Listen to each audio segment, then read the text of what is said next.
Assalamualaikum warahmatullahi wabarakatuh, sahabat muslim, apa kabar? Dan kita lanjut lagi membahas tentang kisah Utsman bin Affan bersama Ustaz Bani. Ustaz, kita masuk di episode terakhir Ustaz. Klimaksnya di sini nih Ustaz. Kita udah bahas berbagai fitnah sampai sudah dibilang ahlul bid'ah. Terus juga dibilang tidak mengikut perang Badar. Walaupun kita tahu bahwa itu disuruh Rasulullah SAW. Nah Ustaz, endingnya gimana Ustaz? Kisah Utsman Ustaz. Bismillahirrahmanirrahim. Assalamualaikum warahmatullahi wabarakatuh. Alhamdulillah wassalatu wassalamu ala Rasulillah wa ala alihi wa ashabihi wa mawalah, la haula wa la quwata illa billah. Sahabat muslim dimanapun berada, kita masih berbicara tentang sahabat mulia yaitu Utsman bin Affan radhiyallahu anhu warḍah. Sahabat yang dilulukan, dimuliakan, diistimewakan di awal-awal, ya. Tapi begitu di akhir perjalanan, Abdullah bin Sabah itu dia cerdik dalam tanda kutip itu, dia tidak menggembosi fitnah tadi di Madinah tapi di luar, karena orang-orang di luar Madinah tidak terlalu mengenal Utsman secara personal, sehingga lebih mudah terhasut. Akibatnya mereka yang di luar Madinah ini yang kemudian berbondong-bondong datang ke Madinah, dalam tanda kutip bahasa kita sekarang demo, ya. Dari Kufah, dari Basrah, dari Mesir, dan sebagian dari wilayah Syam, itu mereka datang. Ya mungkin dari sini sekian ratus, ya akhirnya sampai ribuan orang lah, bukan cuma 1-2 orang, tapi ribuan. Karena memang banyak, dan jumlah umat Islam waktu itu sudah banyak, sudah dari Tunisia, Maroko, di wilayah Afrika Utara, kemudian Asia, Jazirah Arab, itu semua sudah menjadi wilayah kekuasaan umat Islam, sehingga jumlah manusia memang sangat banyak. Ya. Datang ribuan orang sebenarnya dibandingkan dengan jumlah umat Islam yang begitu banyak, sebenarnya nggak ada apa-apanya. Jadi 1.000 atau 2.000 orang datang sebenarnya kecil lah dibandingkan dengan jumlah umat Islam. Jadi sebenarnya yang terprovokasi nggak banyak sebenarnya, sedikit. Ya. Jadi nggak sampai ratusan ribu, nggak sampai jutaan, nggak sedikit. Ya. Dan itu adalah kita sampaikan orang-orang yang di luar Madinah, yang mungkin mohon maaf ya, mereka masuk Islam kita nggak tahu juga motifnya apa gitu. Mungkin di sana masuk Islam bukan karena akidahnya, bukan karena gimana ya, mungkin karena motivasinya karena materi, atau mungkin karena ya negaranya ditaklukkan, wilayah ditaklukkan, akhirnya terpaksa masuk Islam. Mungkin masih ada menyimpan dendam gitu. Kok negeri saya ini ditaklukkan, dulu saya adalah orang yang tidak ini, tapi sekarang harus tunduk patuh dan kami harus bayar jizyah, kami harus bayar upeti dan seterusnya kalau tidak masuk Islam. Kalau masuk Islam ternyata di sana dan seterusnya lah, yang namanya orang sudah termakan gosip kan, kena hasut, maka mereka lebih mudah terprovokasi itu. Nah, akhirnya datanglah ke Madinah. Awalnya ya dalam tanda kutip semacam demo aja, demo. Maka Utsman kumpulkan mereka semua di Masjid Nabawi, masuk masjid semua.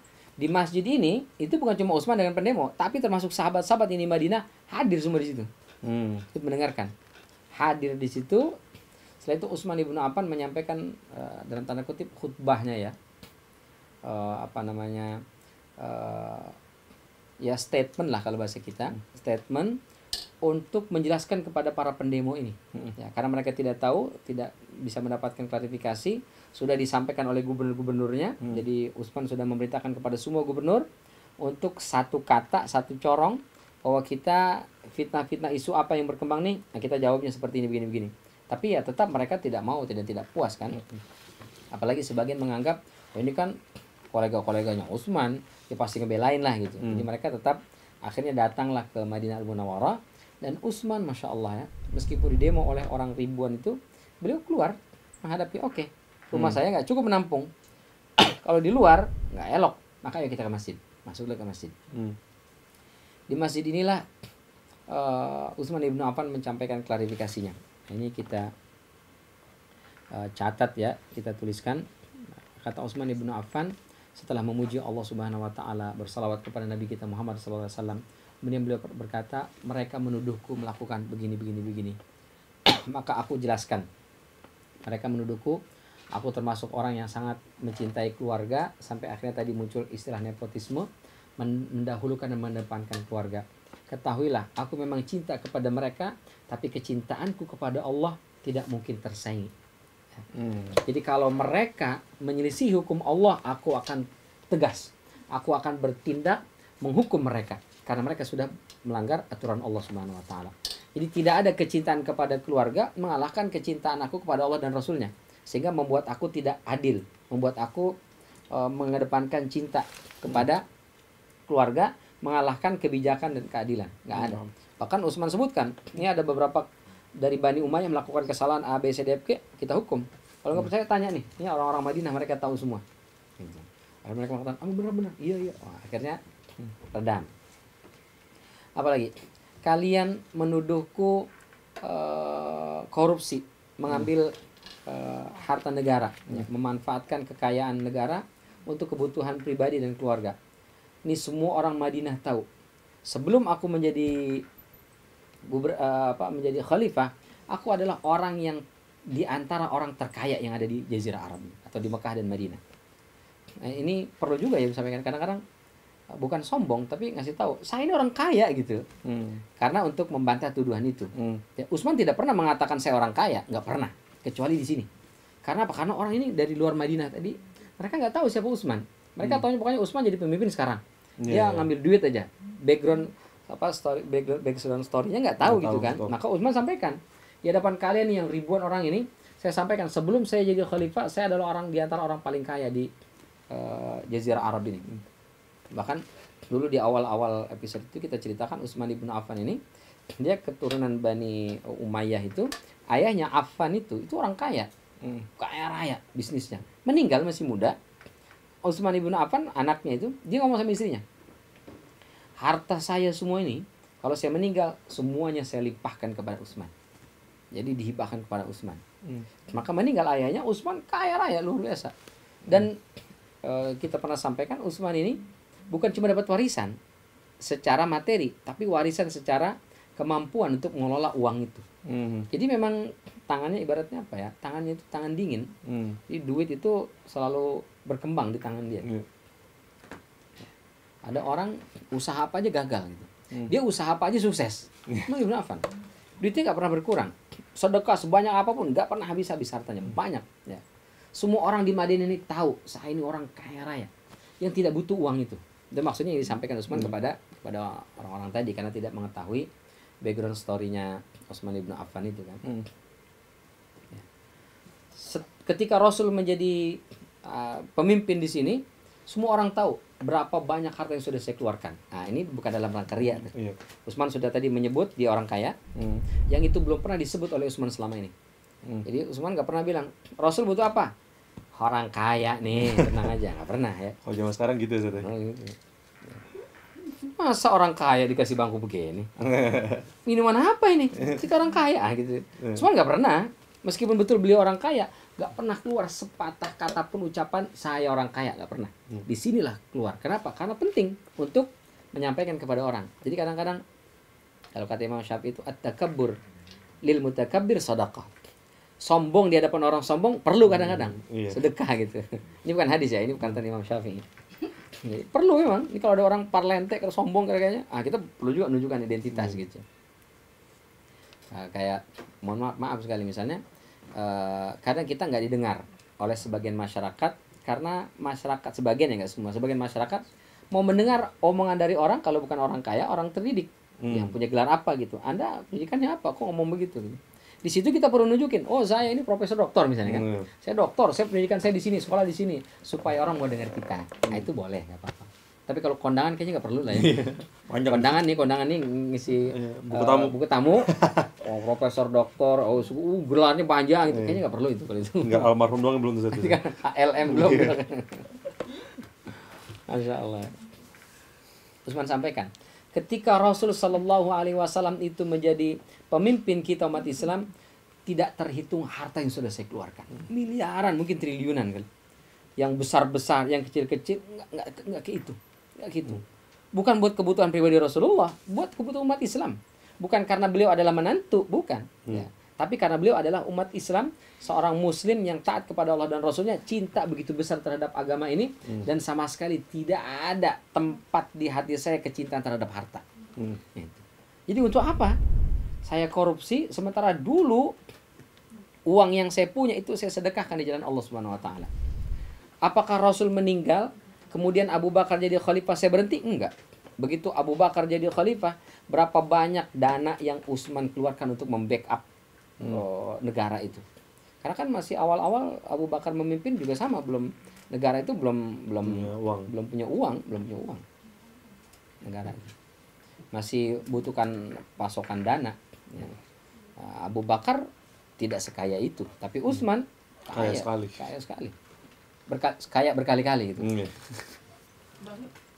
Kaya banget. Jadi beliau menafkahkan hartanya di zaman Abu Bakar gitu. Jadi saya bukan hanya karena zaman Rasul saja saya mengeluarkan harta. Di zaman Abu Bakar saya tetap bersedekah ya, dengan harta yang tidak sedikit. Lalu selesai Abu Bakar, Umar bin Khattab. Di masa Umar bin Khattab saya juga sama. Tidak sedikit harta yang sudah saya keluarkan untuk membackup perjuangan dakwah dan juga negara. Semua saya berikan. Ya. Jadi itu kan menunjukkan bahwa kalau misalnya di zaman Rasul doang, zaman Abu Bakar enggak, zaman Umar enggak misalnya, ini kan kelihatan, oh berarti ngeluarin karena sesuatu, pengen dilihat sama Rasul doang gitu kan. Ada udang di balik udang di balik bakwan gitu. Benar. Kata Utsman enggak, saya enggak ada udang di balik bakwan. Belum ada bakwan juga. Saya menyedekahkan harta saya benar-benar karena Allah lillahi ta'ala, untuk menunjukkan tidak ada kecintaan harta berlebihan di hati saya. Ya, Masya Allah ya. Itu saya keluarkan harta saya dengan angka yang tidak sedikit di zaman Rasulullah, di zaman Abu Bakar, di zaman Umar bin Khattab. Bahkan ketika saya dilantik jadi Amirul Mukminin, jadi pemimpin, itu saya bukan dalam kondisi miskin, kata Utsman. Semua orang di sini tahu ribuan ekor unta yang saya punya, ribuan kambing yang saya miliki. Ini kelihatan, kuda nggak terhitung. Jadi orang Arab itu kalau punya hewan ternak memang nggak sedikit. Banyak. Kalau kita gembala kambing, berapa kambingnya? 10. Banyak banget 10 itu. Ya, ribuan coba bayangin. Unta ribuan ekor unta. Satu unta harganya 35 juta aja, kali 1000 udah kelihatan sama dengan banyak kan. Itu belum tanah, belum emas, belum perak, belum hartanya. Masya Allah, banyak sekali. Jadi saya jadi khalifah itu bukan dalam kondisi miskin. Harta saya banyak. Dan hari ini begitu saya jadi khalifah, semua bisnis saya tinggalkan. Jadi Utsman itu begitu jadi khalifah, nggak bisnis lagi. Kenapa? Karena kalau berbisnis, bahaya. Orang mau beli barang-barangnya karena khalifah. Dapat kebijakan kelebihan dong, gitu kan. Dan sampai sekarang mestinya begitu kan. Pejabat nggak boleh dong berbisnis. Harusnya.